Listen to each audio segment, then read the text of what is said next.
मेरी हत्या के कारण हत्या करने की साजिश रचा गया इस तरह से, जो कि 47 भी मेरे विरोधी को उपलब्ध कराया गया है कुछ पदाधिकारी के द्वारा कि तुम रितलाल को मार दो।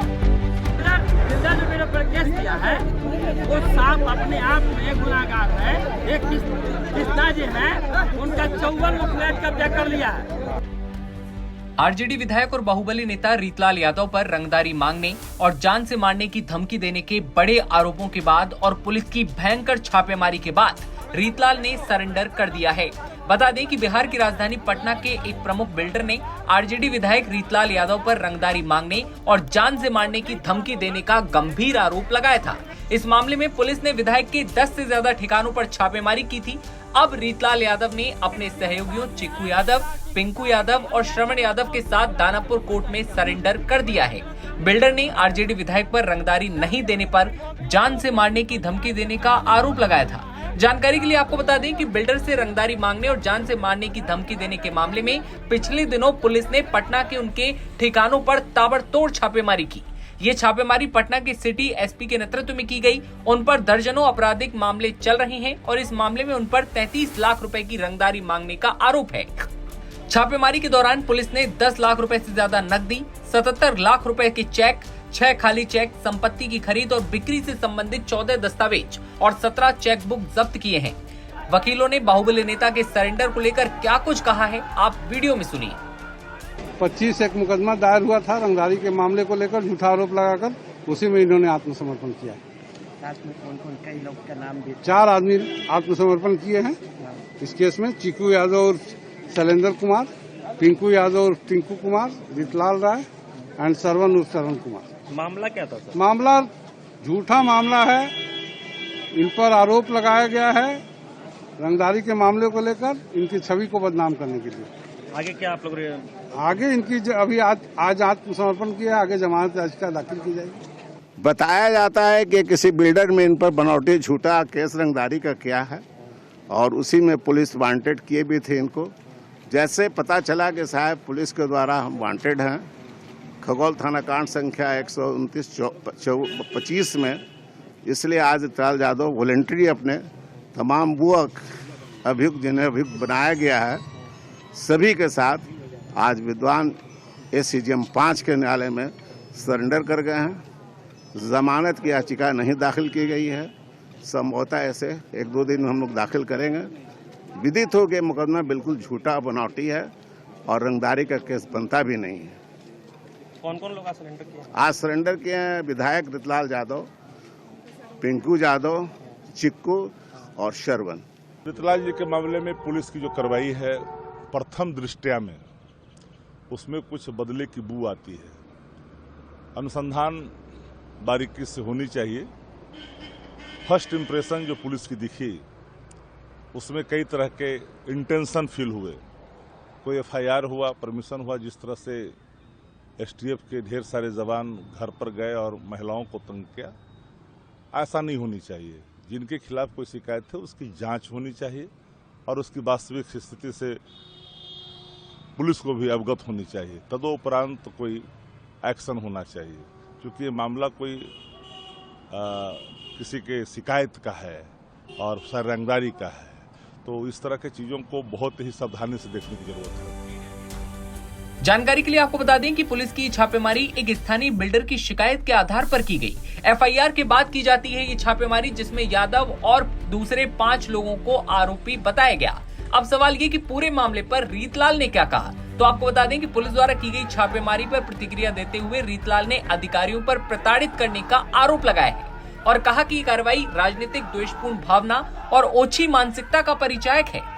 11 तारीख को 10 बजे सुबह अब 12 बजे मेरे पर कोस आता है। रात में 23:05 पर एफआईआर लॉन्च होता है। अब 12 बजे सुबह मेरे घर पे आता है बगैर किसी पदाधिकारी के, सर्च वारंट के बिना केस किए हुए। ये कहाँ का न्याय है? उस दिन रचना रचा गया था मेरे ऊपर कि हमको हत्या करने के लिए महीनों दिन से प्रयास किया जा रहा है। हमने जब जानकारी हुई बात को हमको मेरी हत्या के कारण हत्या करने की साजिश रचा गया इस तरह से, जो कि 47 भी मेरे विरोधी को उपलब्ध कराया गया कुछ पदाधिकारी के द्वारा कि तुम रितलाल को मार दो, हम तुम्हारे ऊपर केस नहीं होने देंगे। ये बात जब हमको जानकारी हुआ तब हम अपना पर्सनल बॉडीगार्ड को बढ़ा लिए, 7-8 कर लिए, 9-10 कर लिए। ये बात नागवार गुजरात पुलिस पदाधिकारी को, उसने बोला कि बगैर आदेश का आप नहीं रख सकते हैं कोई भी प्राइवेट गार्ड। फिर भी हमने रखा। मेरा हाउस चल रहा था, हाउस के दरमियान हमको अरेस्ट करने का प्रक्रिया शुरू हो गया। ये बात जानकारी हो गया हमको, हमने अपना पर्सनल बॉडीगार्ड को हटा दिया। उसके बाद में मेरे गांव में 25 गाड़ी, 30 गाड़ी, 40 गाड़ी मोटरसाइकिल से खाली स्टेप रोड घूमता था। अनेकों महीना से प्रत्येक महीना घूम रहा था, प्रत्येक दिन। किसी मेरा गांव, हम तो क्या, मुझे पूरे गांव दहशत के साए में जी रहा था। जिस दिन घटना घटा, जिस दिन प्रशासन मेरा छापा मारा, उस दिन पूरी प्रक्रिया यही थी कि बिल्डर प्रशासन से मिलकर के बिल्डर के द्वारा मेरे ऊपर हत्या का साजिश रचा जा रहा था। बीजेपी कह रही थी आप फरार चल रहे थे। हत्या रचा जा रहा था। बिल्डर को कहा गया कि तुम जाओ उससे मिलो, हम वहाँ पर तुम बता देना कि हम आ गए हैं, वहाँ पर तुम रहना, हम उसके ऊपर केस करेंगे कि किडनैप करके हमको लाया था यहाँ। हम उसी दरमियान गोली चलाएंगे, उसका हत्या करेंगे रितलाल का, और तुमको छुड़ा लेंगे कि हमने किडनैपर से व्यक्ति विशेष को बचा। जानकारी कैसे मिली आपको इतनी?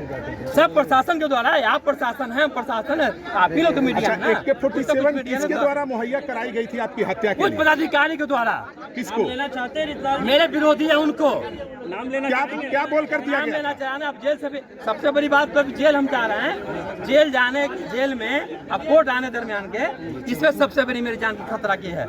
ये बिल्डर कौन है? क्या हो सकती है कोर्ट से जेल जाने के दरमियान? रितलाल जी, कोर्ट जाने के दरमियान। रितलाल जी, जिस बिल्डर ने आरोप लगाया वो बिल्डर कौन है? जिस भी है कि आप चुनाव ना लड़ें। बिल्डर जो मेरे ऊपर केस किया है वो साफ अपने आप में गुनाहगार है। एक कृष्णा जी है, उनका 54 गो फ्लैट कब्जा कर लिया है। बिल्डर 54 गो फ्लैट उनका कब्जा कर लिया है। वो अपने हिस्सा का फ्लैट उठा बेच दिया, कन्वर्सन पर दिए थे। 54 गो फ्लैट कब्जा कर लिया, उनका पार्किंग कब्जा कर लिया। कहा उनसे कि तुम कुछ नहीं कर सकते, शासन प्रशासन मीडिया दुनिया जान सब मेरा है। बेल के लिए फाइल करेंगे आगे? बेल के लिए फाइल करें, पहले जान तो बचेगा तब तो। क्या लगता है कि कौन लोग हैं इसके पीछे भैया? लालू, देखिए बिल्डर मेरे से खिलाफ क्यों होता है? आप कोई बिल्डर है 60 लाख रुपया 5 साल दिला हो गया, आप पंचायत करें तो मेरे पास आएगा। आप फ्लैट नहीं दीजिएगा तो, फ्लैट नहीं दिए तो मेरे पास आएगा। हम तो पंचायत करवे करेंगे, प्रतिनिधि है वहाँ पर, है ना, मुखिया है वहाँ पर। तब मेरे पास जो प्रतिनिधि समझ करके आएगा पंचायत करने के लिए, उसको तो हम पंचायत बुलाएंगे ना। इस सिर्फ पंचायत किए हैं हम राकेश कुमार के साथ, गौरव के साथ, और उसका ही नतीजा है। 39 सितम्बर 38 सितम्बर प्लॉट जो है चारों अभी जा करके घर देख, चारों तरफ से घिरा हुआ, चारों तरफ से घिरा हुआ है। पर्दा लगाया जा रहा है, जा सकते हैं घर, चारों तरफ घिरा हुआ है। उसमें गरीब तत्व का लोग रहता है। वही प्लॉट लेना चाह रहा था जबरदस्ती। उसके पास रिकॉर्डिंग है, बाउंसर के द्वारा धमकी दिया गया, मारा पीटा गया। आपराधिक तत्व के द्वारा मारा पीटा गया, उसको धमकी दिया गया। ग्रुपस पर पुलिस के द्वारा उसको धमकी दिया गया, मारा गया। महिला लोगों से धमकी दिया गया उसको, फिर भी वो लोग जमीन नहीं दिया। तब उसके पास क्या किया कि उसको चारों तरफ से रास्ता को बंद कर दिया। तब वो लोग मेरे पास आया और मेरे पास आकर के सारा इलेक्शन को देख बताया। लग रहा है इलेक्शन करीब। इस सब दानापुर विधानसभा चुनाव जीतने की प्रक्रिया जारी किया जा रहा है। किसके द्वारा किया जा रहा है? और कौन होगा? मेरा विरोधी जो होगा उसी के द्वारा ना। बीजेपी ने क्या आप डेमरलाइज है? जनता साथ बीजेपी ने पोस्टर लगाया आपके बारे में, वांटेड का पोस्टर लगाया। घटना से हम डरने वाला नहीं है, इसलिए कि जनता मेरे साथ, हम डरेंगे क्यों? जनता मेरे साथ है, डरेंगे क्यों? हमारी सिर्फ दानापुर किसी भी हाल में छूट जाए, या तो रितलाल को हत्या करा दो तब दानापुर छूटेगा, या तो रितलाल को जेल भेज दो तो दानापुर छूटेगा। यही दो कारण है। जेल जाने के बाद भी आप रंगदारी के मामले को क्या आप चुनाव तो आप लड़ेंगे ही ना? चुनाव बिल्कुल लड़ेंगे, पार्टी में हमें लड़ाएगी, जनता हमें सहयोग करेगी।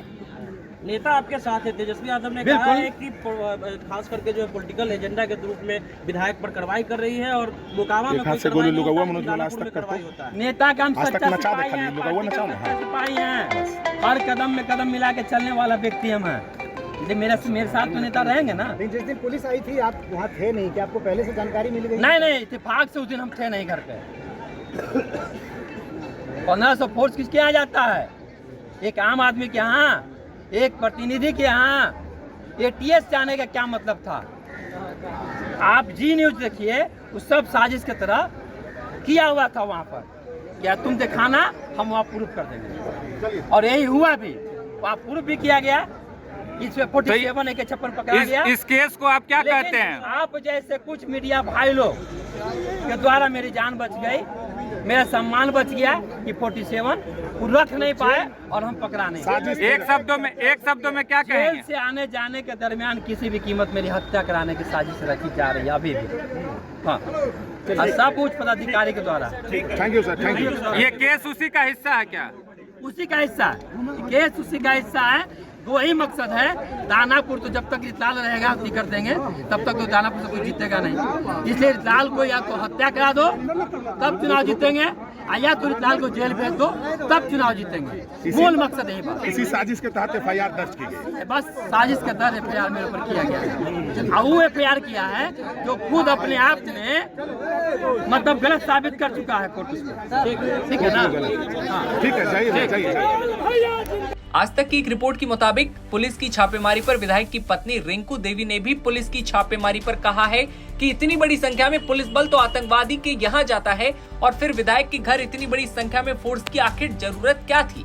हम लोग घर में आतंकवादी को थोड़ी रखे हैं, ये लोग पिछले 6 महीने से मेरे पति के पीछे लगे हैं। इतना फोर्स तो माननीय विधायक के यहाँ नहीं आता है। रिंकू देवी ने आरोप लगाया है कि राजनीति के दबाव में मेरे पति रीतलाल का एनकाउंटर करने की साजिश रची जा रही है। जेल से रिहा होने के बाद से ही पुलिस ने मेरे पति और मेरे परिवार को परेशान करके रखा है। हम लोग को बेइज्जत किया जा रहा है। छापेमारी के बाद अब RJD विधायक ने सरेंडर कर दिया है। उस छापेमारी में क्या कुछ मिला हमने आप तक को बताया, और पुलिस आगे की जांच में लगी हुई है। कोई भी बड़ा खुलासा होता है तो आप तक पहुंचाएंगी। तमाम खबरों के लिए आप बनी रहिए नवभारत टाइम्स के साथ।